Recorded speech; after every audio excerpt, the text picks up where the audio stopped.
अल्हम्दुलिल्लाहि रब्बिल आलमीन हम्दुश शाकिरीन अफ़ज़लुस सलाति व अकमलुस सलाम अला ख़ातमिन नबिय्यीन व अला आलिहि व अस्हाबिहि अजमईन। अम्मा बाद अऊज़ु बिल्लाहि मिनश शैतानिर रजीम। बिस्मिल्लाहिर रहमानिर रहीम। या अय्युहन नबिय्यु इन्ना अरसलनाका शाहिदन व मुबश्शिरन व नज़ीरन व दाइयन इलल्लाहि बिइज़्निही व सिराजन मुनीरा। सदक़ल्लाहु मौलानल अज़ीम व सदक़ रसूलुहुन नबियुल अमीनुल करीम व नहनु अला ज़ालिका लमिनश शाहिदीन व शाकिरीन वल्हम्दुलिल्लाहि रब्बिल आलमीन। इन्नल्लाह व मलाइकतहु युसल्लूना अलन नबी या अय्युहल्लज़ीना आमनू सल्लू अलैहि व सल्लिमू तस्लीमा। अल्लाहुम्मा सल्लि अला सय्यिदिना मौलाना मुहम्मदिन व अला आलि सय्यिदिना व मौलाना मुहम्मदिन व बारिक व सल्लिम। अस्सलातु वस्सलामु अलैका या रसूलल्लाह व अला आलिका व अस्हाबिका या हबीबल्लाह। हज़रात मुहतरम उलमाए किराम, मेरे वाजिबुल एहतराम बुजुर्गों और अज़ीज़ दोस्तों, बज़्मे पैगामे ख़त्मे नबुव्वत के जानिसार तमाम ओहदेदारान काबिल मुबारकबाद हैं, जिन्होंने आज यह अज़ीम शान और खूबसूरत ख़त्मे नबुव्वत कॉन्फ्रेंस का इनेकाद किया है। मैं इन हज़रात को मुबारकबाद देता हूँ और दुआ करता हूँ कि अल्लाह ताला इनकी कोशिशों को कबूल फरमाए। हमारी तकरीर तो आप हज़रात सुनते ही रहते हैं, हैदराबाद में हम भी हैं, आप भी हैं।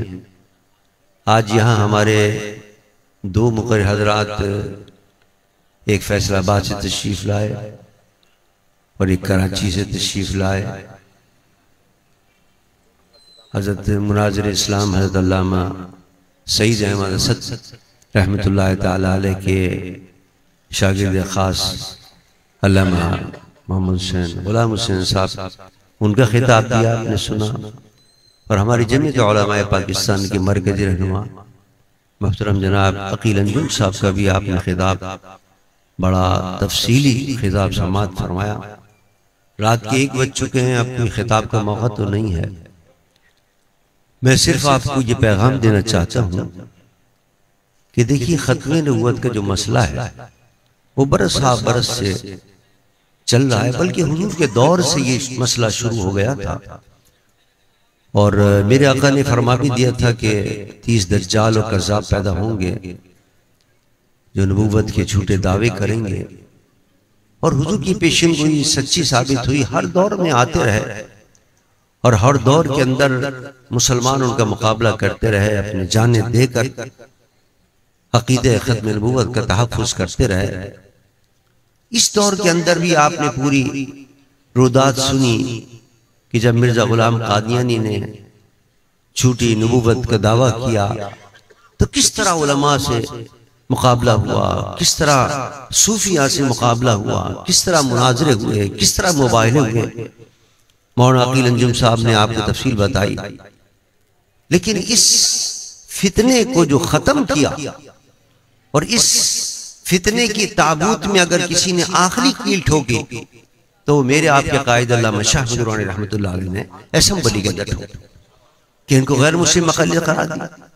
वरना ये सिलसिला चलता रहता और लोग इनके दामे फरेब में आते रहते और ये कहते रहते कि नहीं हम मुसलमान हैं। लेकिन कायद मिल्लत इस्लामी ने वहां असेंबली के अंदर बैठकर यह मसला हल कराया। यानी मेरे बताने का मकसद यह है कि जो मुल्क के अंदर फितने पैदा हो रहे हैं या होते रहते हैं, या पाकिस्तान के अंदर मुसलमानों को लड़ाने के लिए जो इस्लाम के दुश्मन किस्म के लोगों को पैदा करते हैं और इस किस्म की तंजीमें बनाते हैं, इस किस्म के लोगों को वो पैसे देते हैं और फंड देकर वो लेके आते हैं, उसका मुकाबला किस तरह किया जाएगा? उसका मुकाबला इसी तरह होगा कि हम अपने बंदे असेंबली के अंदर भेजें। असेंबली के अंदर आप भेजेंगे तो वहां बैठकर लोग मुकाबला करेंगे। लेकिन अभी जो हाल ही के अंदर वाक़ हुआ था, चीफ जस्टिस साहब ने जो फैसला कर दिया था कादियानियों के हक के अंदर, वो तैयार नहीं थे वापस लेने के लिए उसको। इसमें कोई शक नहीं कि अवाम भी खड़े हुए, एहतजाजी जलसे भी हुए, बड़े बड़े जुलूस भी निकले। लेकिन जब पार्लियामेंट के अंदर पार्लियामेंट के मेंबरों ने खड़े होकर जनाब एहतजाज करना शुरू किया, और मैंने जब उन्होंने मुझे बुलाया वहां चीफ जस्टिस साहब ने, तो मैंने उनको ये बताई बात। मैंने कहा देखिए पार्लियामेंट के अंदर एक हस्ब इख्तिलाफ है, एक हस्ब इख्तिदार है, और वो दोनों 10 बगीरे मार रहे थे, एक दूसरे की बुराई करने में लगे रहते, एक दूसरे को बुरा भला कहने में लगे रहते। लेकिन चीफ जस्टिस साहब आप ये देखिए कि जब खत्म नबूवत की बात आई तो पार्लियामेंट के अंदर भी सारे जितने पार्लियामेंटेरियन थे वो सब एक आवाज हो गए, सबने कहा कि हम आपकी फैसले को जूते की नोक पर रखते हैं, हम आपके फैसला नहीं मानते। मैंने कहा इससे आप अंदाजा कीजिए कि ये कितना हसास मसला और कितना अहम मसला है, इस पर कोई कंप्रोमाइज करने के लिए तैयार नहीं। किसी अकीदा से ताल्लुक रखता हो, किसी मसलक से ताल्लुक रखता हो, किसी पार्टी से ताल्लुक रखता हो, किसी सियासी जमात से ताल्लुक रखता हो, सब का एक कहना है कि हम हुजूर की खत्म नबूवत ईमान रखते हैं, और जो खत्म नबूवत को न माने वो इस्लाम से बाहर। तो मैंने कहा इस मसले के ऊपर आपको भी सोचना चाहिए, गौर करना चाहिए, और अपने फैसले वापस लेना चाहिए। अल्हम्दुलिल्लाह, अल्लाह का शुक्र है हमारी कोशिशें बराबर हुई, और अल्लाह का शुक्र है कि उन्होंने फैसला वापस लिया। देखिए जब पार्लियामेंट के अंदर लोग पहुंचे, उन्होंने आवाज उठाई, तब उसका भी असर हुआ। आपको भी हमें भी चाहिए कि हम गौर करें कि हमें पार्लियामेंट के अंदर कैसे लोगों को भेजना है, कैसे लोगों को भेजना है कि जो वहां बैठकर इस्लाम के खिलाफ महाजाराई करें और इस्लाम के खिलाफ क्या नाम है कवानीन बनाए बैठकर। पाकिस्तान के अंदर ट्रांसजेंडर जैसा कानून पास हो चुका जो अल्लाह के गज़ब को दावत देने के मुतरादिफ है, यानी मर्द का मर्द से निकाह और औरत का औरत से निकाह। आप बताइए कोई सोच सकता है कि पाकिस्तान में ये होगा और इसको कानूनी शक्ल दी जाएगी? लोग पहले छुपके करते थे। बहुत बड़ा गुनाह है, इतना बड़ा गुनाह कि कुरान पाक में अल्लाह ने फरमाया कि कौम लूत पर किस तरह हमने अजाब नाजिल किए। लेकिन अब बाकायदा पाकिस्तान की तरफ कानून बन गया कि आपको कानूनी तहफ़्फ़ुज़ मिलेगा अगर आप इस किस्म की बेहुद हरकत करेंगे और ये गुनाह करेंगे। कौन कर रहा है? इसलिए कर रहे हैं वो लोग कि जिनको आपने और हमने वोट देकर भेजा था असेंबली के अंदर, और वह असेंबली के अंदर बैठकर इस किस्म की हरकतें कर रहे हैं।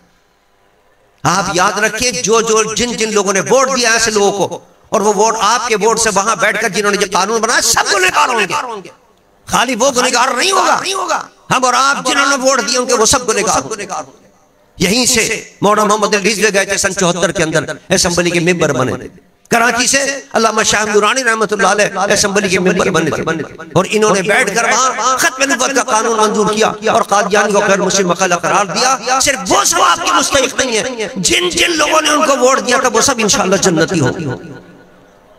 इसी तरह जो वहां बैठकर इस्लाम के खिलाफ बात करेगा और हम उसको वोट देकर यहां से भेजेंगे, हम भी गुनहगार होंगे, हमें अल्लाह क्या जवाब देना होगा। लिहाजा हमें सोचना चाहिए कि हम असेंबली के अंदर जब इलेक्शन का वक्त आए तो इलेक्शन के अंदर बात इंसान, ये तो सियासी मामला है, इसको आप मजहब में क्या ले आते हैं? ये सबसे अहम दीनी मामला है, ये हमारे ईमान का मसला है।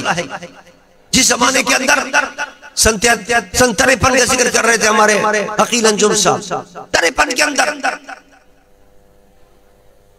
ज़फ़रुल्लाह मिंबर बन गया, और मेंबर बनने के बाद फिर वो क्या नाम है वजीर बन गया, और वजीर बनने के बाद उसने फैसले करने शुरू किए और ऑर्डर देना शुरू किया कि मारो मुसलमानों को जो निकल रहे हैं बाहर, दफा 144 नाफिज कर दो, जो जनाब बात करेगा मिर्जा गुलाम कादी के खिलाफ उसको मारो, कत्ल कर दो, उसको गोली मारो। पुलिस ने गोली मारनी शुरू कर दी। हत्ता कि लिखा है किताबों के अंदर जो उलमा जुमे की खुतबों के अंदर भी तकरीर करते थे, अगर मिर्जा गुलाम कादियानी के बारे में कोई बात कर देते थे उसको भी जनाब गोली मार दी जाती थी। जब हुकूमत ने ये पहुंचते तो ये हरकतें करते। आप हुकूमत में भेजे मुसलमानों को, ऐसे सच्चे मुसलमानों को भेजे, अकीदा खत्म नबूवत पर ईमान रखने वालों को भेजे, निज़ाम मुस्तफा पर ईमान रखने वालों को भेजे, वो वहां बैठकर वो पाकिस्तान में इस्लाम का निज़ाम नाफिज करे। आज जो मुसीबतें हमें और आपको देखनी पड़ रही हैं, और जो करप्शन यहाँ आम है, दहशतगर्दी आम है, आज 38 आदमियों को शहीद कर दिया गया है बन्नू के अंदर, और क्या नाम है केपी के रोजाना हो रही है बात, कोई आज का वाक़या नहीं है। इससे पहले कल फिर शहीद किया गया था, रोजाना हमारे फौजी जवान जामे शहादत नोश कर रहे हैं, पुलिस वाले जामे शहादत नोश कर रहे हैं, आम मासूम बच्चे जामे शहादत नोश कर रहे हैं और कोई पूछने वाला नहीं है, इसलिए कि पाकिस्तान में इस्लाम का निजाम नहीं। अगर एक आदमी को भी कत्ल किया जाए तो कुरान कहता है कि पूरी इंसानियत को कत्ल करना है। और यहाँ रोजाना एक नहीं, कई खबर आती 30 मर गए, कई खबर आती 20 मर गए, कई खबर आती 5 मर गए। और ये जनाब रोजाना खबर आ जाती है हम बड़ी आनी हाथों से निपटेंगे। कब निपटोगे तुम आनी हाथों से? तबाह करके रख दिया पाकिस्तान को तुम। इसलिए कि इनमें से कोई भी निजाम में मुस्तफा नाफिज करना नहीं चाहता।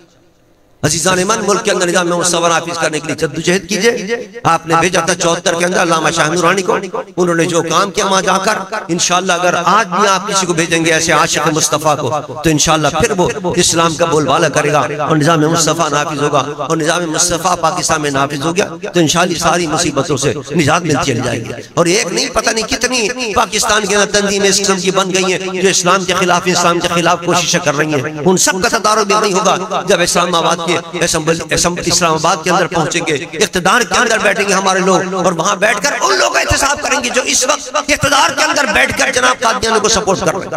हमारा सबसे पहला मुतालबा ये होता है हर कॉन्फ्रेंस के अंदर कि जितने अहम पोस्टों पर कादियानी बैठे उनको बरतरफ किया जाए। वो वहां बैठकर साजिशें कर रहे हैं, वो वहां बैठकर इस्लाम के खिलाफ नहीं पाकिस्तान के खिलाफ साजिशें कर रहे हैं, लिहाजा उनको वहां से बरतरफ किया जाए। लेकिन ये हमारे यहाँ इस चौक के ऊपर मुतालबा करने से पूरा नहीं होगा हमारा मुतालबा जब तक हम वहां नहीं पहुंचेंगे असेंबली के अंदर। लिहाजा कोशिश करें कि जब असेंबली में भेजने का वक्त आए तो हम ऐसे लोग का इंतखाब करें जो अल्लाह से, अल्लाह के रसूल से सच्ची मोहब्बत करने वाले हों, दीन का दर्द रखने वाले हों, निज़ाम मुस्तफ़ा को निफाज करने का जज्बा रखने वाले हों, मकाम मुस्तफ़ा को तहफ़्फ़ुज़ देने का जज्बा रखने वाले हों। ऐसे लोग जब आप भेजेंगे तो इंशाअल्लाह पाकिस्तान के अंदर इस्लाम का बोलबाला होगा और तमाम मुसीबतों से हमें निजात मिलेगा।